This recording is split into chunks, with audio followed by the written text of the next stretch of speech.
因为中国大陆看到的不是荷兰，他看到的是荷兰背后的美国。对，所以他等于是就是要避免美国运用荷兰来这个压制中国大陆，但是荷兰政府可能并没有从这个角度去思考它，纯粹只是希望，这也是我对荷兰政府的解读，就是扣除掉美国压力之外，也是希望说，安氏半导体不会成为美中角力的一个焦点，结果反而适得其反。在成熟晶片的这个部分呢，彭博10月23号有报道说，最近大家这个吵得沸沸扬扬的，说这个荷兰代理经济部长呢，他就援引了冷战时期1952年物资可用法出手接管了中国文泰科技有持股的晶片制造商。刚刚我们也提到了安氏半导体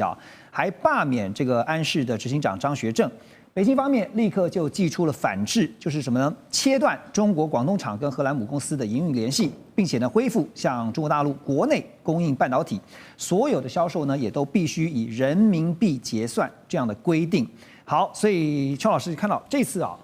我想先问的是，荷兰的这个动作后面一定有来自美国的压力吧？我觉得美国的把安氏列入那个实体贸易实体清单，是一个点，一个开端了。对，但是这个不是仅仅只是封杀或者是为了压制中国的晶片科技这么简单，这背后有非常大的商业利益。就我们在看这一整个事件的发展，有非常多匪夷所思的地方，就是我们目前很少看到，因为国际贸易或是公司在全公司的治理或管理的模型架构，这个是放诸四海而皆准，并不是说在荷兰的公司他们就有一套特别的做法，美国公司有另外一套特别的做法。就在资本主义已经发展这么成熟，已经这么多年的情况底下，一家公司里面决策董事会做什么事，执行长做什么事，底下每个部门做什么事，公司的所有权应该是怎么样计算？其实这是你英国公司、欧洲公司、美国公司都是一模一样的，它包含台湾的公司也一模一样。但这次荷兰为什么直接援引1952年物资可用法？就是他知道直接去干涉，就是在现在这个公司治理架构、全球的公司治理架构底下，这会打开一个非常不好的范例，而且一定会被抨击。所以他援引了一个非常冷门的战争法案，他要有一个法源依据。对，但是谁告诉荷兰政府要援引这个战争法案？这不仅仅只因为美国政府只做了一件事，美国政府就是把安氏放到那个清单里面。那到底是谁策划了一整个从荷兰政府发动的这个？如果我们大家知道安氏半导体的背景，安氏半导体在2017年，它原本是飞利浦转投资的子公司底下再分支出来的。它其实不赚钱，它在2017年的时候其实已经快要倒，在那个时候才由这是中国大陆的这家公司去买了以后，在2022年、2024年分别2次重大投资，非常多的钱，然后把这家公司救起来，文泰科技才入股。对，那文泰科技好不容易把安氏半导体盘活了，救起来了。那现在美国把这家公司列入贸易实体清单，其实对安氏半导体本身有没有很大的影响？因为这本来就有除外的，因为欧洲的部分其实并不受这个法案影响。但是有人，我们目前听到有很多，现在开始陆陆续续有很多内幕消息，就安氏半导体本身内部有人想要再把这家公司买回去。因为2017年的时候它是赔钱的嘛，但是现在安氏半导体非常赚钱，而且我们在看未来，包含5G 还有新能源车上面会用到非常多安氏半导体生产的这些芯片。对，过去可能用不到，因为过去新能源车没这么多。那现在新能源车以及人工智慧这些新的开发场景应用都会用到安氏的产品。那安氏，所以大家就影响就变得很大了。对，那我们目前在看，就是这里面有非常多的谜团，并不是像外面媒体所讲这么单纯，就只是荷兰政府想要发动。因为这个如果没有安氏半导体内部有人配合，荷兰政府是没有办法做这个。而且我们常常讲说是个案研究这个个案会不会只是单一个案，还是说此例一开以后呢，大家比照办理大家都用这样的一个手法后面有美国的压力吗？当然有美国压力这个definitely。对 ，definitely 对，这个是从川普1.0就开始，就像欧洲国家有在科技方面、通讯方面是要不要让中国进入你的供应链或当你的供应商等等啊，或经营什么能源公司之类的。所以这个大概是2018年就开始了。那拜登政府有延续川普1.0相关政策，那几乎欧洲国家都配合，哪有公开反对美国这方面？所以其实，在欧洲不管是左派右派，因为其实很多在过去几年，欧洲主要国家换政府的这个想象真的是很普遍，不管是英国、德国等等。我们现在讲，但是不管谁执政，他们几乎在这方面就是抗中都是算是一个欧洲。左派、右派跟美国一个大的共识。可是因为我们讲说美国给压力哈，不管是这个国家像荷兰，或者说他的这个企业哈，比如说像是艾斯摩尔啊，他们现任的 CEO， 最近看到一个新闻报道，他就是在2025年第3季度的财报大会上面表示说，虽然说中国大陆的企业在艾斯摩尔的光刻机啊，刚刚也提到光刻机啊，仍然有很高的需求哈，但是中国大陆自己也在研发开发自己的光刻机，准备在未来要抛弃并且替换掉艾斯摩尔的产品。那彭博也报道，就是现在讲到这个安氏半导体呢，他们是采取欧洲研发、中国制造的商业模式，设计重镇放在欧洲。中国大陆的工厂呢，负责全球70%产品封装的业务。但是在北京实施了刚刚讲反制措施之后呢，就是影响就大啦。这个欧洲主要汽车零件供应商也传出，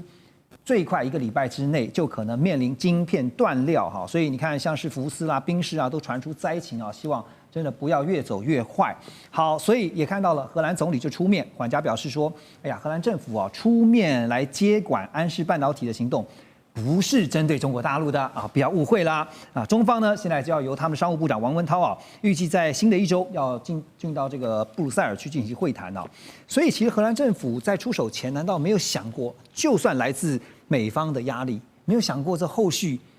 要处理的问题很多啊？周老师，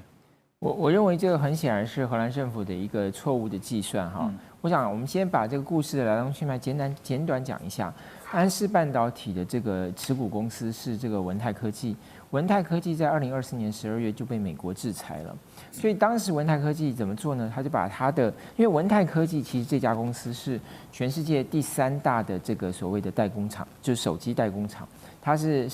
苹果在中国大陆非常重要的生产商，所以他在被制裁之后，他就把他的这些工厂呢，准备出售给立讯科技。在广东非常大的一家公司啊，那所以当然这个当时就涉及到这个安氏半导体的问题，所以当时荷兰政府表示说，这个制裁不会影响到安氏半导体啊，这个制裁只适用于中国大陆的这个文泰科技，不会适用于文泰科技所持股的100%持股的安氏半导体。当时是这样讲，但是当然，如果当美国有压力来的时候，他可能就要想怎么样避免安氏半导体受到影响，所以他可能看到了文泰科技所做的一个做法，就认为说未来是不是文泰科技可以把这个股份呢就转移给荷兰企业啊，或者荷兰政府，或者荷兰政府暂时接管，然后以后再转手。我不知道荷兰政府怎么算，但这一步显然是算错了。因为他这一次的这个做法呢，其实太过的仓促，而且他要求就是换掉这个安氏半导体的执行长张学正，张学正就是文泰科技的创办人，非常有趣的是张学正是毕业于这个广东工业大学，广东工业大学也被美国制裁了啊。那么张学正他是出身这个意法半导体通，后来也在这个中芯科技、中芯通讯做过总经理的这个特助。那所以他当然就是说，他创办这家公司也算是一个很传奇性的公司，因为很快成长很快嘛。但是荷兰政府这么一做哈，就反而引起了中国大陆这个非常快速的这个反击。我觉得这也是因为中国大陆看到的不是荷兰，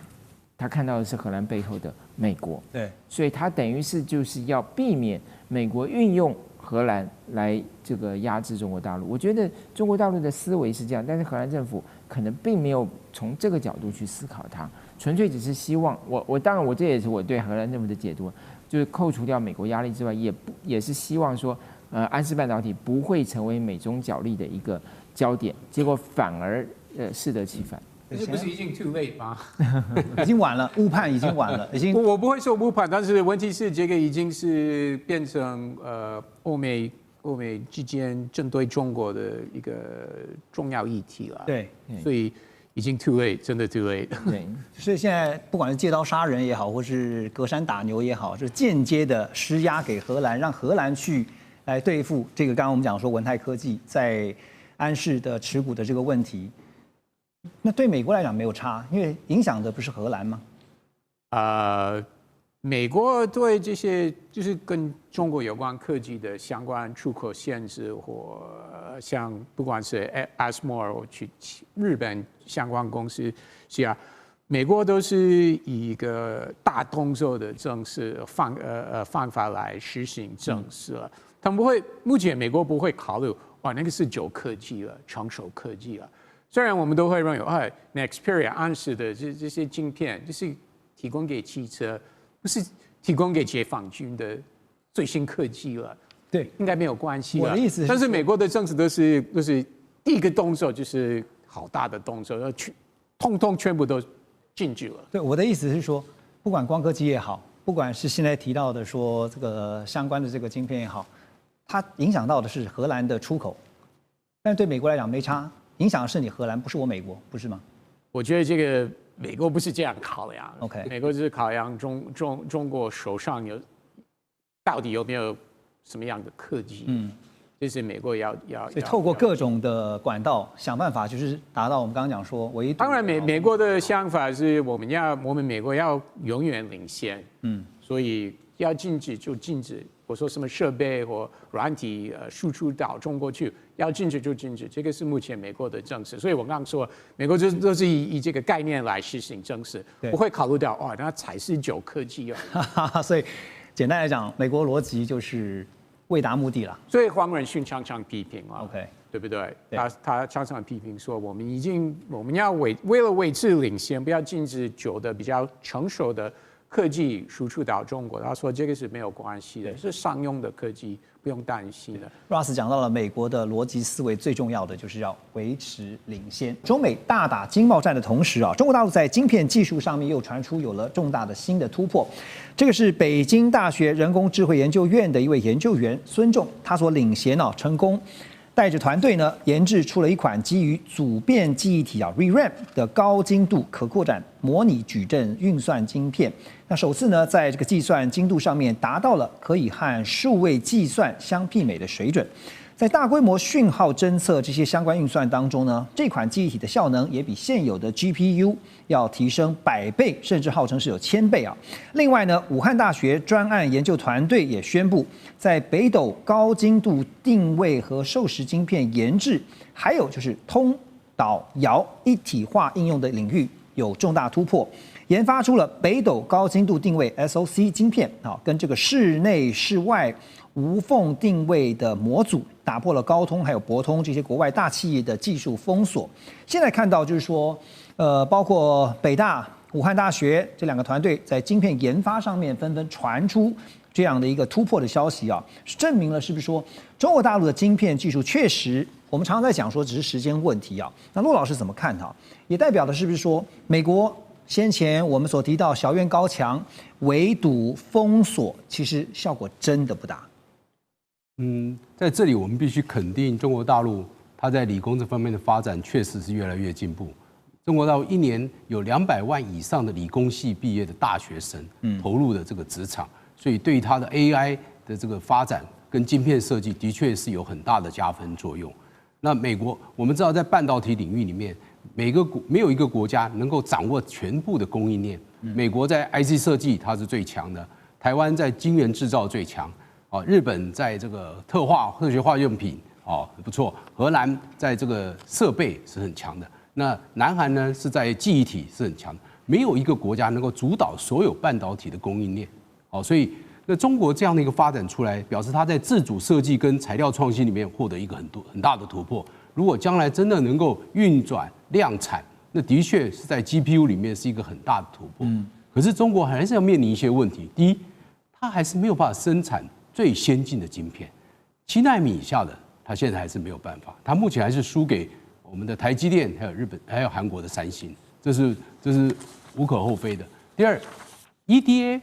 这软体的运作还是要靠美国不管是新思科技还有易华科技，还加上德国的西门子，都掌握 EDA 的设计软体。第三，它的设备还是要靠 EUV 啊，那它现在没有 EUV， 它都是用 DUV。那 DUV 能不能够做出 EUV 的这个效果？它受到高端设备材料的限制。第四，它在封装测试这部分里面，因为它没有先进的晶圆代工的晶片，所以封装测试它也没有办法达到先进。目前这一部分还是台积电是领先的，台积电本身就自己制作封装跟设计啊。第五，这个是实验，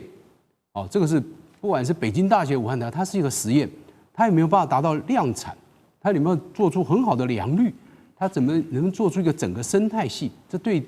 中国来讲还是一个考验跟挑战。但是我们相信它有做出这个，这也是迈出了一大步。我们真的是觉得很替他们高兴啊！但是要完成这所有的晶片自主啊，能够全部的供应链你都能掌握，这真的是一个非常大的挑战。还是那句话，不要低估了中国大陆科研的实力啊！因为科技研发的话，除了一方面是要寻求突破，另外一方面呢，就是想办法呢，就像美方现在做的，要封锁啦、围堵啦，要拖慢对方研发的速度哈，双管齐下才行。但是中间的漏洞也许很多哈。在中国大陆最近有一场展会备受关注啊，就是10月15号到17号，那第2届的湾区半导体业生态博览会，简称湾星展，在深圳福田会展中心正式开幕。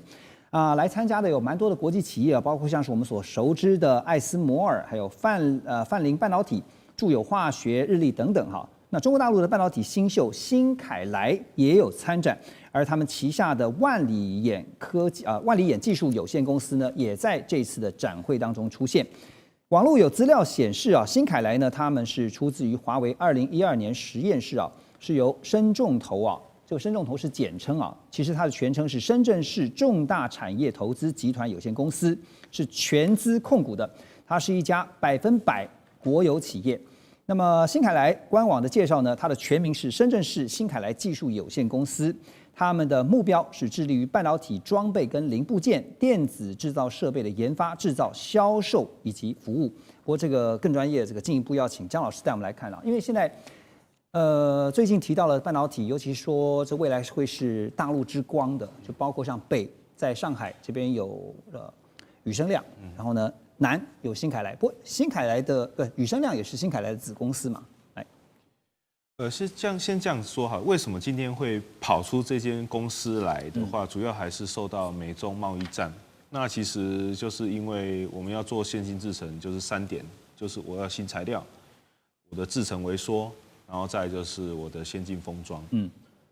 目前看起来。制程微缩的 EUV 嘛，美国应该还是目前是不可能卖给中国的。那所以在这方面，其实新凯来就是想要去突破这个制程微缩的部分。那同时呢，除了制程微缩外呢，我比较快，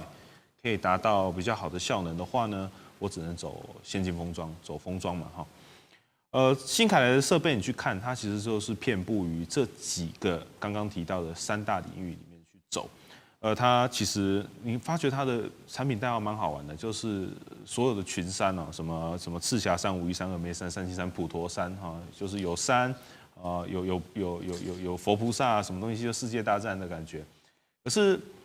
这一次，我觉得是在过去来说，我一直不断的去关心新凯来它到底去推出了什么专利，那其实还蛮有趣的，它也是朝向这个方向去发展。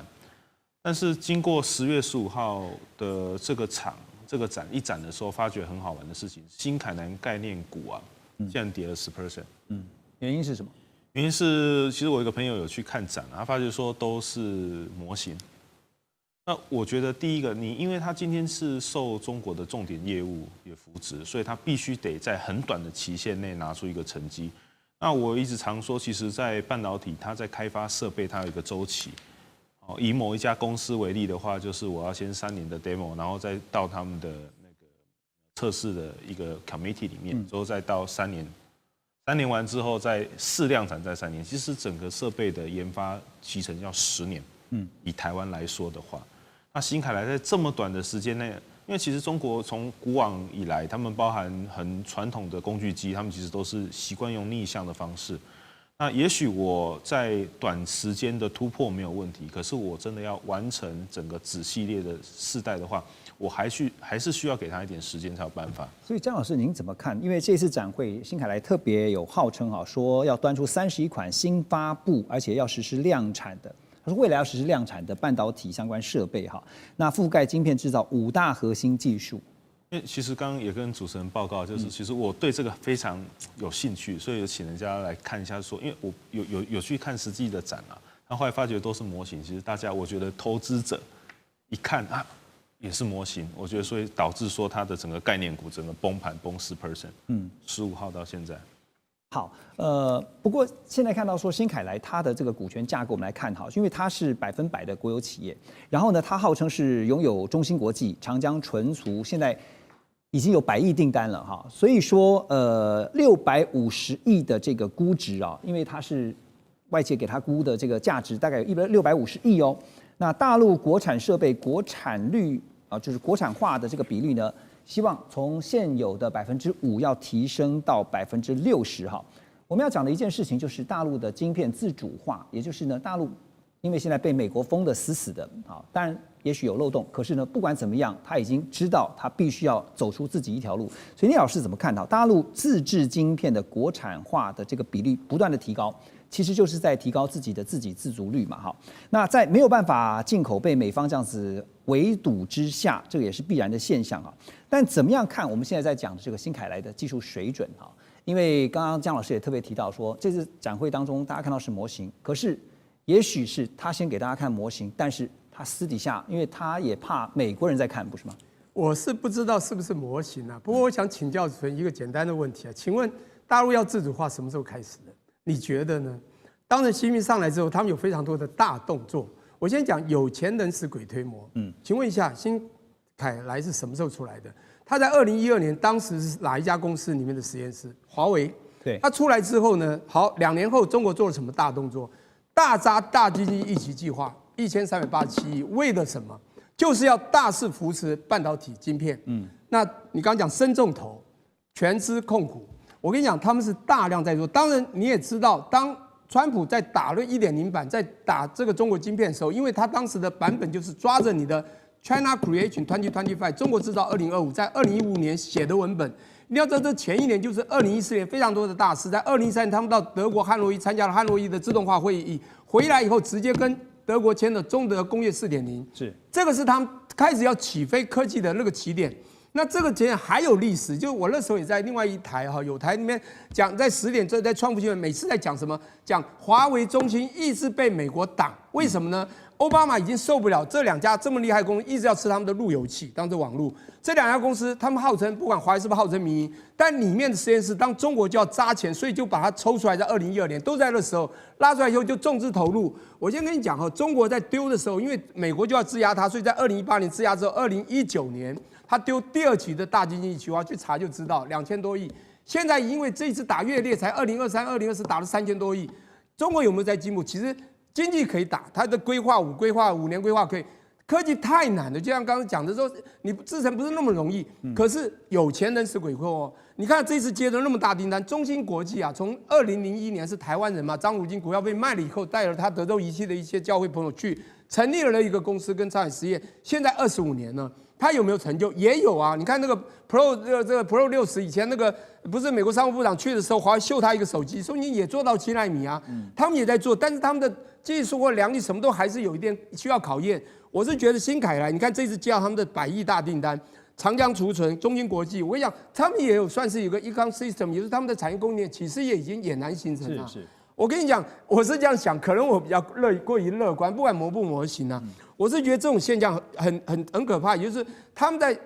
我讲这个清楚嘛？中国是什么？它是具有中国特色的那个社会主义的什么市场经济？是。那这个当然西方会调侃，这个根本不叫市场经济，它是具有中国特色，国家集权，国家扎钱就扎钱，国家控股就控股，对不对？所以我是觉得没有错，它的很多最高端，像先进制程，刚刚讲这个制程微缩这些地方，的确被控制得很惨。他们就是在这个地方要突破，的确也很难，但他们在突破的时候一定会有一定的进程。比如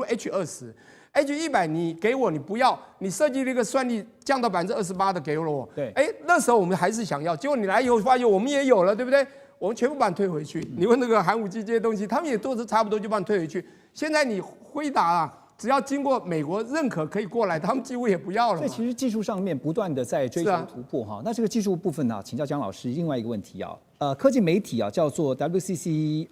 F 然后 Tech。他们报道说，台积电在台湾本地将会展开1.4奈米生产线的初步建设，但是特别值得注意的是，台积电呢并不打算使用艾斯摩尔最新的这个高数值孔径极紫外光光刻机，而且呢，在未来研发 A14的时候呢，必须会采用试错法来改进他们的制程啊。那这个部分怎么看？说实在的，我今天如果去投资一个这么贵的设备做出来的东西，结果是什么？太贵了。光刻机真的很贵。那做出来的 wafer 也很贵。所以变成说，其实你去看台积电，它的技术来说，基本上他们都可以去，比如说什么7奈米可以做到7N，5奈米做5N，他们其实透过他们的自己的制程改良，就可以得到一些非常好的效果。那其实1.4奈米我们叫做14A 啦，那也许14A 往下走，才有可能会需要用到这么先进的光刻机。那说实在的，那目前来说，我如果能用技术去克服的事情，我觉得依公司投资的角度来说，我觉得还是以技术克服为主了。那如果台湾做得到，中国大陆不是也做得到吗？因为主要的话就是还是回到一个点，就是我制程微缩的机器被美国卡脖子嘛。OK， 好，所以其实我们大概看到中美的科技竞争的时候，都是请国家直理，尤其是中国大陆。刚刚聂老师也特别提到了，国家作为背景，现在美国也看到了，所以川普说，那我美国现在也要来投资我的这些大型的企业哈。纽约时报还有路透啊，我们综合他们的报道说，贝森特就是财长呢，在这个 CNBC 啊投资美国论坛上面，他就宣布呢，川普政府要透过增加关键企业的持股，来收紧对战略产业的控制。那现在呢，夯不啷当总共有7家左右的这个大企业啊 ，Russ 怎么看哈？怎么样能够保证啊？因为你今天入股，你的持股比例如果不足以能够去成为这个去 handle 或是决策这家公司未来走向的话，那这持股有什么意义呢？你觉得？太早，真的目前太早，因为美国过去虽然其实很多人认为美国从来没有这样做，其实美国有了，尤其是曾经有经济危机的时候，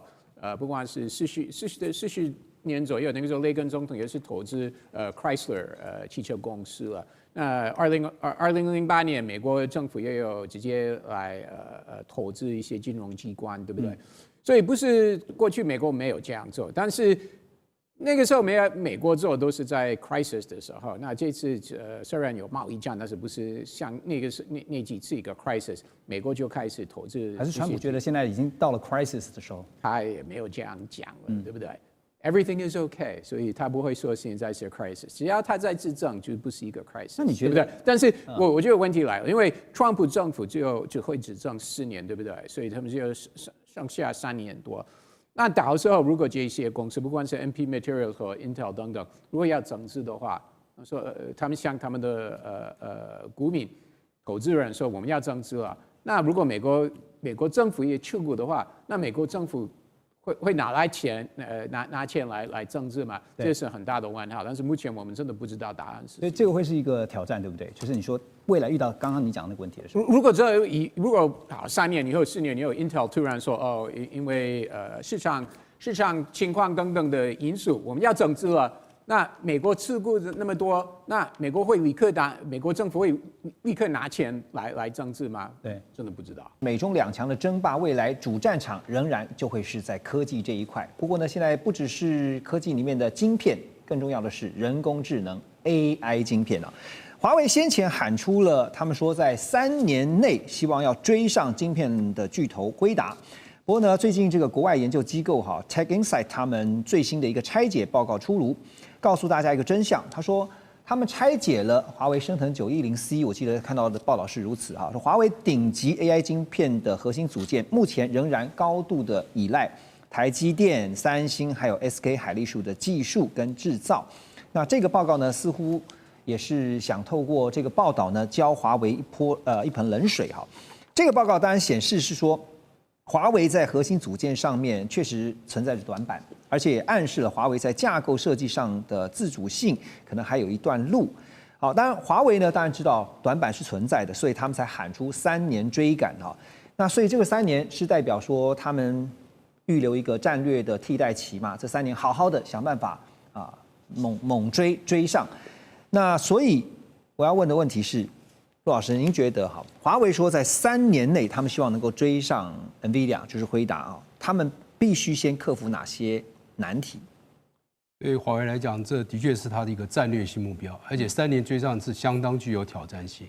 但是9月18号，华为的这个副董事长，也是他的轮值董事长徐世金，就在他的全年接大会里2025里面，他大肆宣传他的这个计划。那他主要是有2个策略，一个就是超节点啊，它的 Super Pod 啊，来设计新一代的 AI 晶片；第二个，他用重级的方式。重级就是不断的，我一个晶片打不赢你，我用两个打不赢你，我用4个，这样一直的加，所以它可以加到15480个升腾系列的 AI 晶片来共同努力，作为它 AI 算力的基础。因为 AI 算力基础就在这个晶片，那晶片以它目前，它的确是落后辉达啊，只有说它可以做到辉达 NVIDIA H20的部分，它是可以做到，这没有错，但是它还没有办法赶上辉达。这个最先进的 H200、H100这样的一个先进的晶片，那他最主要这次的论点是这样子，他觉得说，为什么以前微软有 Microsoft 它可以整个 Windows 系统统治了这个电脑，那 Apple 呢用 iOS 统治了整个的手机？他说，重点是在于这个生态系。他说，我们 AI 要建立一个生态系，那辉达利用它的 CUDA、Blackwell， 它现在建立它的生态系。所以我们怎么打不赢他？那这样子，我这个华为，我就把我的开源放出来，我邀请所有的前后链的供应链一起来加入我这个生态系统，我们共同来打这个3年之战，让所有有志于想要跟辉达拼的人一起来加入这个战场，来共同跟辉达打一场战。我想他的一个策略应该是这样的，而不是单纯从晶片。如果单纯从晶片，他是绝对没有办法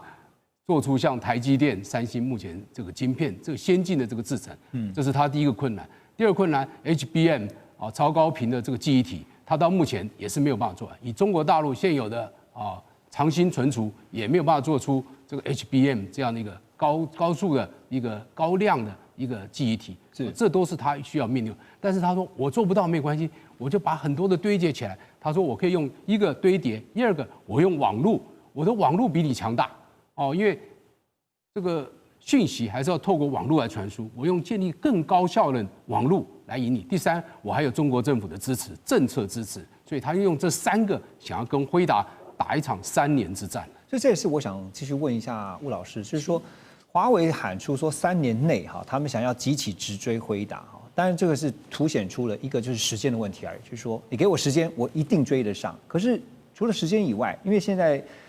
美国联合了其他它可以影响的势力范围，去想办法在技术上要卡住中国大陆的半导体，特别是晶片发展。所以技术上要先克服哪些难题呢？您觉得？补充那个刚刚陆老师讲了，9月18号徐志军讲这个华为的权力界大会，他讲得非常长，我也看了，那个资讯量非常非常大。但是我们除了关注他说了什么那些战略目标之外，还要看他没有说什么。其实没有说什么，就是你刚刚问的非常棒的问题。他到底要靠什么技术路径？他定的是目标嘛？那我怎么样达到这个目标？有很多种不同技术路径。这个部分他其实没有讲得那么清楚，当然也没有必要全部都告诉我们。那我们比较关切就是说，你要能够制造出晶片，你能够设计你能够写软体，能够怎么样设计完，你一定要最后能制造出来。那在你这个背板上面，其实有提到几个重要，他自己现在支援的那些晶圆厂。就真正要把晶片制造出来的，这个晶圆厂很重要。这个晶圆厂不但要制造出这个所谓的晶片GPU 或者 AI 晶片，或者你叫 processor whatever，你不管怎么叫它，你要把这个晶片制造出来。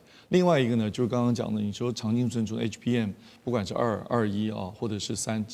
一直在迭代嘛，它在未来3年能不能做出来？因为要做出这个所谓的 AI 这么大一个 AI 的 data center， 或者我们把它叫 AI 工厂里面除了有晶片，包括 GPU 跟 CPU 之外，也要有高频存储的这个晶片，这2个都是晶片，要能够制造出来。徐志军这个部分没有讲很清楚，但是我认为他其实已经掌握了，有把握了。另外一个呢，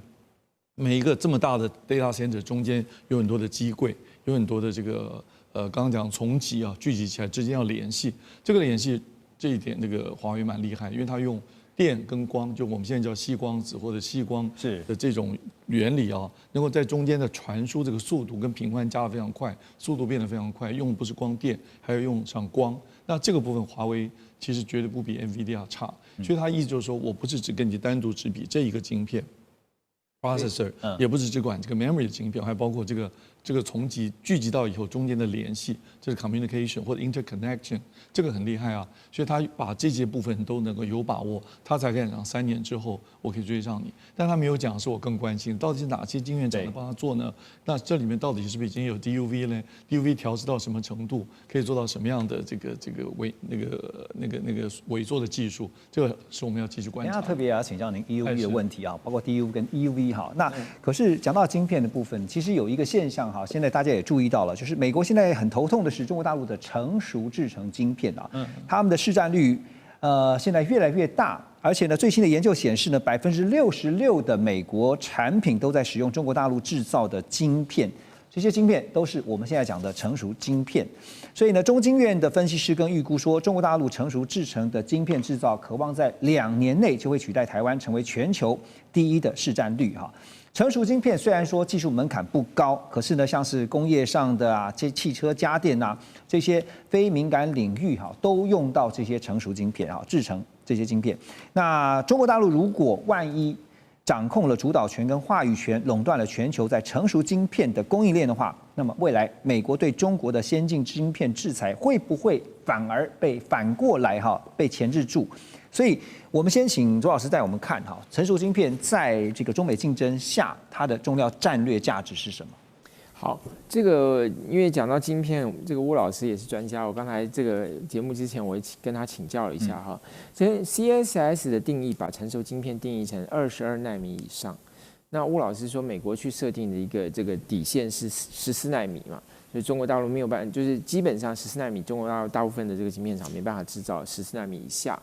好，那不管如何。它是一个，就是说已经算是，就是说虽然就算你定的那个奈米的尺寸不同哈，但基本它的一个概念就是说，它在这个手机啊，在这个汽车啊，或是说像这个互联网，就叫 Internet of Things 啦，就那这些东西它都是要用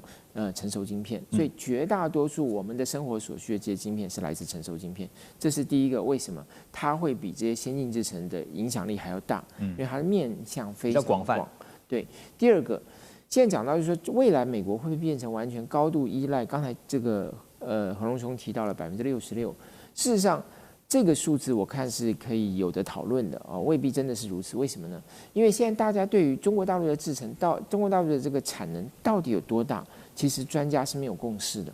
哦。那这样当然前2年是说中国大陆大概占全球28%了，我认为这个比例一定很高，而且呢一定是不断还会增加，因为中国大陆它盖工厂速度也很快，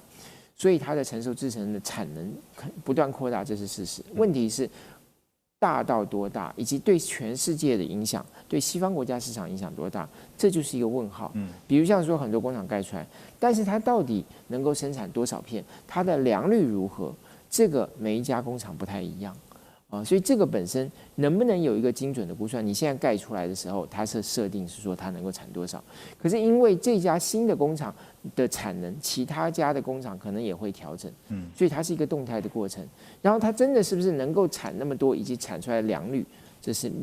另外一个问题。第二个问题是什么？就是到底中国大陆的晶片产能是多大程度满足了它国内的需求，然后以至于它可以外溢到全球，还是说它国内需求都没有办法满足？有的认为说它已经在全球扩散了，就是说全球很多国家都是依赖中国大陆的这个成熟制程、成熟晶片来作为它主要的生产需要。对。但是也有的估计认为它只满足了它国内的不到20%，所以这个估算又千差万别。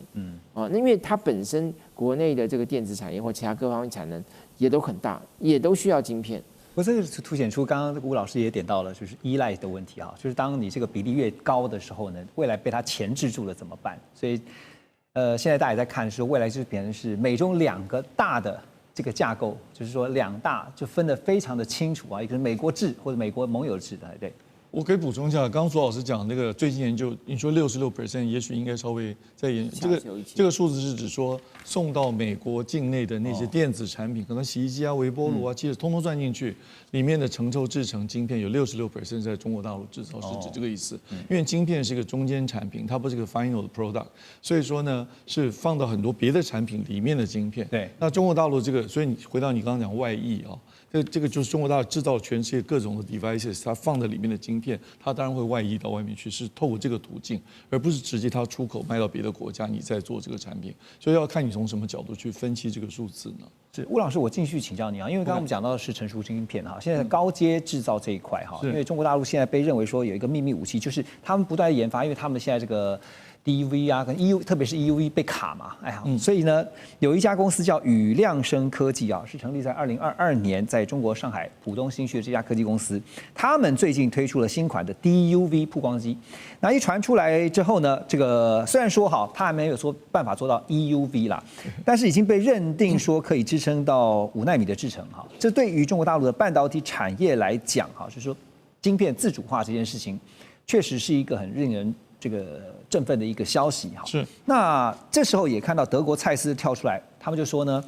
，DUV 比 EUV 还重要啊。蔡司还说呢，美国的错误制裁让中国大陆成为市场的赢家啊。所以现在在 DUV 的研发突破上面哈，这个您怎么看？就是因为 DUV 是比较，所以 EUV 是更高阶的。目前在 EUV 的研发上，您的了解哈，中国大陆的未来要突破的点是什么？华为在深圳的新凯来在发展 EUV， 然后华为支持在上海跟上海国资成立这个你刚刚说的这个对宇亮生，他在发展 DUV， 而在今年年初这个 DUV 的原型机已经做出来，送到上海的中芯国际啊去做调试，这个调试可能要，我想至少要1年，到现在已经过了大半年了嘛，所以我想可能至少要1年才能做到你刚刚讲说不定努力一下可以做到5奈米，经过各种 double patterning 的方式，就重复曝光的方式。那如果真的能够运作顺利，可以量产这个机器本身，那就能满足中国现在大概有50座晶圆厂都在盖厂，那这个时候大家都去用同样的技术去往7奈米、5奈米，就刚左老师讲所谓的先进制程晶片这个领域去冲，那这个对全世界影响都很大。也能够像刚刚讲的满足中国国内自己的需求，因为光华为的手机就需要非常多的7奈米、5奈米甚至更小、更微缩的晶片，所以要从这个角度讲。好，这是讯息本身。那回到刚刚讲的蔡司说 DUV 比 EUV 重要，蔡司那篇文章我当然早就看了，它是按照全世界的市场来讲。所以如果你美国当初只想控制 EUV 不卖给中国，好，这好像错了，你应该连 DUV 也要一直限制，因为 DUV 所产生出来的晶片的总数，虽然它是成轴制程，好像没有那么 critical， 可是它的总数量比较大。结果你把这一片市场，因为你没有限制，现在整个中国大陆的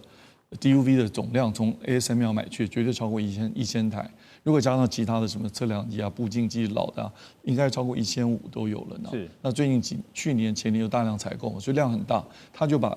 会出现你刚刚讲的，把 DUV 的市场，因为有这么多 DUV 的 ASML 的这些曝光机或者叫光刻机，所以它就占据了这个市场。蔡司主要指的是这个意思。OK。但是我想一开始美国也没有想到。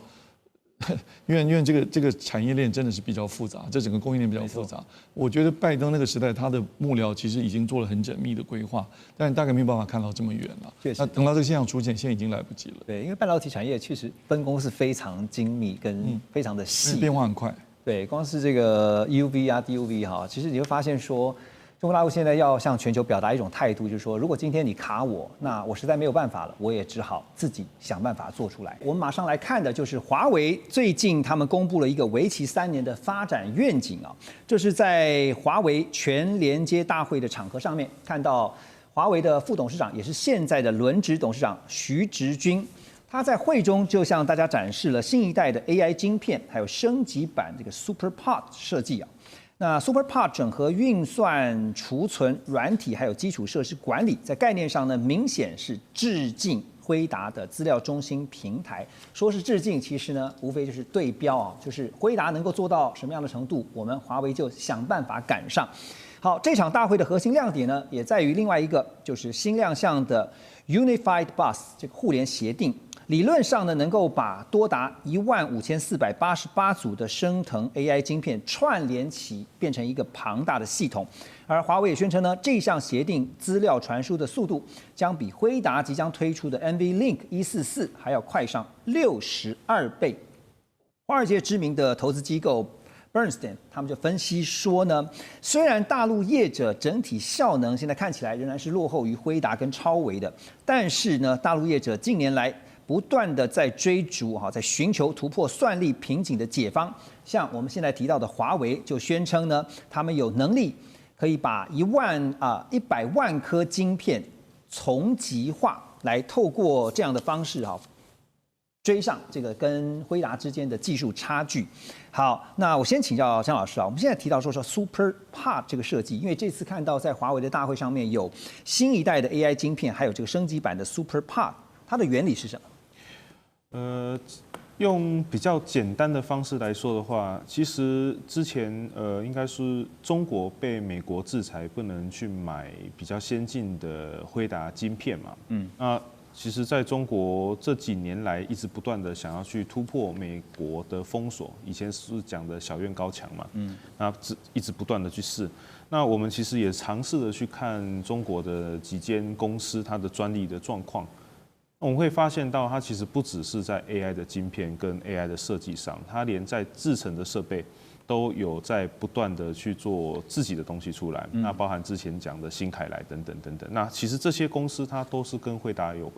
都是跟华为有关系的。因为你不可能凭空生出一个半导体晶片，或凭空生出一个什么新的技术。那主要还是要靠怎么样去做它。那怎么样做的状况下，就是要有去设备。那今天这个技术呢，它其实因为刚有提到，它被美国制裁，它不能买比较应该说先进的设备，然后来去做我的先进的半导体晶片，所以我就得用某种程度的方式去把它串联起来，来达到我现在所需要的算力。那比如说我从做筑平层，然后再做到变成做筑高楼，那让我的资讯的串联速度能够变得很快，达到现在那个辉达它的需求，那大概是这个样子的感觉。然后，请说，没事，请说。对，那刚刚我们提到说，现在华为也宣称说他们可以用100万颗晶片，然后用从极化这个技术，然后呢达到的效能其实不输给辉达。是，所以这个从极化又是什么呢？从极化就比如就像我刚刚讲到的，就是把它全部连在一起，能够让我里面的资讯能够跑得很顺畅，然后能够沟通得很快。但是这个从极化会遇到一个什么问题？就是我今天把它叠高的时候，它的散热怎么办？那我的资料传输的时候，如果假设这100万颗当中有一颗坏掉，它会不会整个都坏掉？那也会有点像是我们之前在台湾很引以为傲的 CoWoS。那我就是把很多杂七杂八的系统全部都叠在一颗晶片上。那华为这个其实也是类似 CoWoS 的这种感觉啦。那我们讲个比较台湾人可以理解，因为台湾人每一个人都对半导体算是非常的了解啊。好，那如果这个万一一个坏了怎么办？那万一叠坏了，万一粘坏了怎么办？所以大概是这个样子。所以它的关键在于未来的散热技术。其中有一个是非常关键，就是散热。对，不只是散热，那再来是怎么样它连得比较快，怎么样把它粘得好。对 ，OK， 都是可能未来需要观察的一个方向。好，其实提到了华为不知道大家有没有注意到，说华为从2020年那时候失去了台积电代工合作的机会之后呢，已经有好几次都没有发布新闻稿。然后呢，就直接告诉大家，他们出价这个就是说上架新的产品那9月18号，刚刚我们提到的华为全连接大会呢，这次呢更是看到规模比照辉达的新品发表会，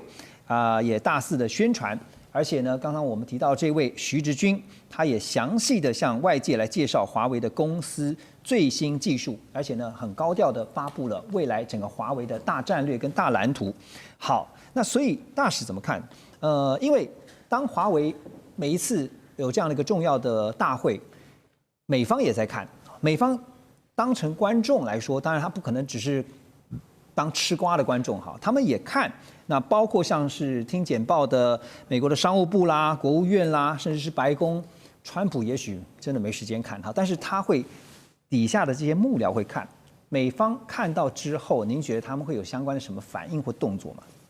就继续赌那个好像一面墙啊都在漏水，继续赌。哎，好像就是他继续那个漏水地方把你堵起来，基本上就是要你死，就是这样。哎，就是华为要你死掉。